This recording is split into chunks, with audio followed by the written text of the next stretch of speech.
fuq is-sitwazzjoni fl-ITU bħalma rajtu għandna 3 persuni li kollha huma qegħdin fuq l-għajnuna permezz tal-ventilator, dan ikun qed jagħtuhom il-high flow oxygen, u għandna persuna waħda li hija kritika u 2 persuni oħrajn li huma stabbli. Hekk sostniet is-Supretendent tas-Saħħa Pubblika, il-Professur Charmaine Gawci, meta kienet qed twieġeb mistoqsija ta' Net News dwar il-qagħda ta' 3 persuni fit-taqsima l-kura intensiva. Dawn it-3 persuni huma fost minn pazjenti li hemm fl-Isptar Mater Dei, 14 pazjent fl-Isptar Boffa u 14 oħra f'St. Thomas. Fuq medda ta' 15, il-każi attivi fl-Isptar Monte Carmeli żdiedu b'10 għal 22 każ biex il-każi totali minn dan l-isptar kienu ta' 33.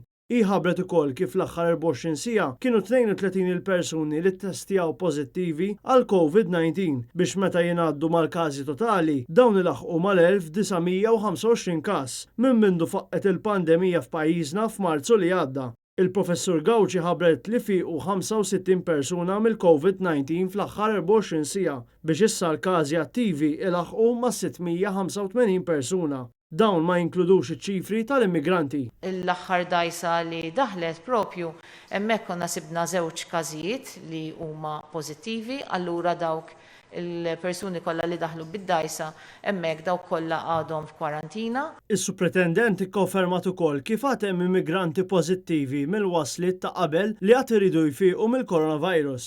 Fost il-clusters l-oħra f'din l-aħħar ġimgħa kien hemm 4 każi ġodda minn Paċivil, 3 każi minn attivitajiet sportivi, 26 każ minn fuq il-post tax-xogħol, 19 każ minn gatherings bejn nies li jafu lil xulxin u l-aktar allarmanti fosthom 60 każ ġdid minn clusters familjari. Mid-djar tal-anzjani f'din l-aħħar ġimgħa kien hemm 7 każi ġodda biex minn total ta' 23 hemm persuna minn dan il-cluster għal kura l-isptar. Il-Professur Gawci stqarret it-tħassib tagħha l-fatt li fit-tieni mewġa l-età medja ta' dawk pożittivi għal COVID-19 issa telet għal 40 sena. Minkejja li tkellmet fuq il-bżonn li tfal jirritornaw l-iskola, is-Supretendent tas-Saħħa Pubblika ammettiet li r-riċerka dwar il-protokolli għadhom limitati. L-esperjenza fuq l-iskejjel għadha żgħira għaliex ħafna mit-tfal ma kinux qegħdin jattendu. Fl-iskejjel l-istudenti taħt 3 snin mhumiex qed jilbsu maskri. Kif mhumiex obbligati jilbsu l-maskra fil-klassi l-istudenti bejn l-4 u l-10 snin.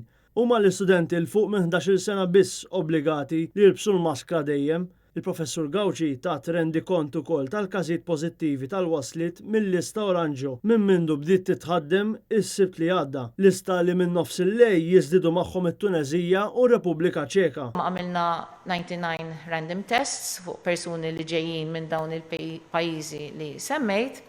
U minn hemmhekk ħriġna diġà 3 persuni li kienu pożittivi. Intant, il-Gvern qed ikompli jwebbes rasu mal-mam hekk kif din qed tappella l-ħtieġa li f'pajjiżna jiżdiedu l-miżuri biex l-imxija tal-virus tiġi kontrollata. Fis-stqarrija konġunta maħruġa mill-Assoċjazzjoni Medika Maltija u l-Assoċjazzjoni tal-Public Health Medicine huma fakru li ta' kuljum qed ikollna rata medja ta' 46 każ ġdid. L-aħħar ċifri qed ipoġġuna t-tieni l-aktar pajjiż li kellu każijiet ġodda fl-Ewropa fl-aħħar ġimagħtejn. It-tobba appellaw biex jiddaħħlu miżuri ġodda li jimmiraw biex ikollna anqas minn 10 każijiet kuljum. Huma jridu li jiddaħħlu aktar restrizzjonijiet u li dawn ikunu deċiżi mis-Supretendent tas-Saħħa Pubblika. It-tobba insistew ukoll li d-data ta' skadenza għal vouchers għandha tkun estiża sal-aħħar ta' Diċembru biex bekk dawn jgħinu verament lill-ekonomija tirpilja. Il-mam qed tipproponi wkoll swab test għal kull min jidħol minn barra l-pajjiż, inkluż il-Maltin.